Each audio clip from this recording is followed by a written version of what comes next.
What's up, traders? Anthony Crudele here, and welcome back to 10-Minute Technicals. In today's video, we're going to talk about anchoring VWAPs and using moving averages to help you identify market environment. And to really add to what we did in the last video about using Beacon for mean reversion trades, it's really important that you have tools like anchored VWAPs and moving averages to help guide you. And that's what I look at those tools as guides. Now, everybody has a VWAP, everybody has a moving average on their chart. If you don't, you're probably one of the few, but most people do. So let's talk about them for a brief moment and explain why I think they're important and how I use them. First off, moving average. We've talked about leading up to this point, Bollinger Band's 20-period 3 standard deviation. We talked about using Beacon to identify mean reversion. That's in the previous video. If you didn't catch that, go back and watch it. And a moving average for me is important to be 10 periods or less. So I like 10, 8, or 5. And the reason I like one of those three is because for my time frame, I am a short-term intraday trader to swing trader, right?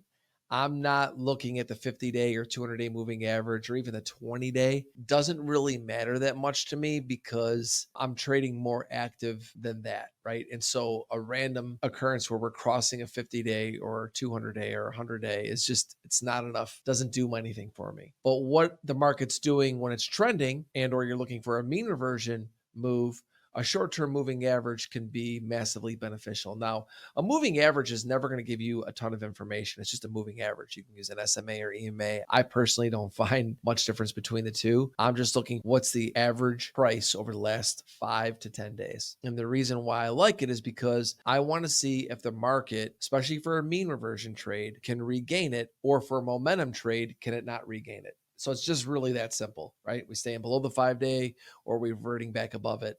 That's all I want to look for. It's not a ton of information, but it's just enough, which I like. Next thing is an anchored VWAP. Where do I anchor a VWAP? I anchor VWAPs. There's a few different places, but for this video, I'm going to show you for a mean reversion setup and understanding market environment, right? And the reason why I anchored the VWAP in this specific point is because I felt it was a turning point for the market. You know, that's the one thing about anchoring a VWAP. It's really the eyes and the beauty of the beholder. So I look at this as, where can I anchor something to see if a market can sustain above a VWAP to prove something to me? Right? You can anchor it to a low or to a high, and those are important, right? Swing highs, swing lows. I believe that VWAPs can be great tools there. You know, anchor them to the beginning of quarters and rollover and other specific times that I think you want to monitor to see if we're gaining momentum above or below. But for market environment, after we make a low, anchoring it to the low, especially on this recent low, like it could be way down there. And if we stay above it, it's like, okay, great. We're staying above it, but we're so far above it because the bounce was so big, it becomes almost null and void for weeks, if not maybe months. I don't really feel how much of use it can be to me. So I look for that turning point. What is that day that potentially we're building on? And I'm doing it to the day that Beacon was drawn and we had a mean reversion move. And I'll explain why. Also look at that day. That was the first day that we got back above the 5-day moving average or 8-day. Actually, this is the 8-day. I've been using the 8-day a lot more. Got confused even saying the 5, but this is the 8-day moving average. It's become my fave. Now, when I see that we're back above here and Beacon drew this line, if you look at the last video, I said if we stayed above 53 and change, we're going to go to 55.04. We did, right? That was that mean reversion move we're looking for. Bollinger Band started to contract, you know, people chasing the rally higher. So I anchored the VWAP to there. And now I look at it and say, if we can sustain above it as time goes by, it could be a great place to trail a stop if you were long on a swing position, and or you got this moving average, you know, which is usually going to eventually level out and get choppy. It's great to see how the VWAP is relative to the moving average. And I don't think people look at that enough, right? The moving average got way ahead of itself. And look what happened. The VWAP didn't. And what's cool about this is that the VWAP, it didn't get ahead of itself because it's volume weighted average price. It's not just price. And that's important because it's showing us that this rally really is being sustained with volume and price. Just price, not so much, but with volume and price.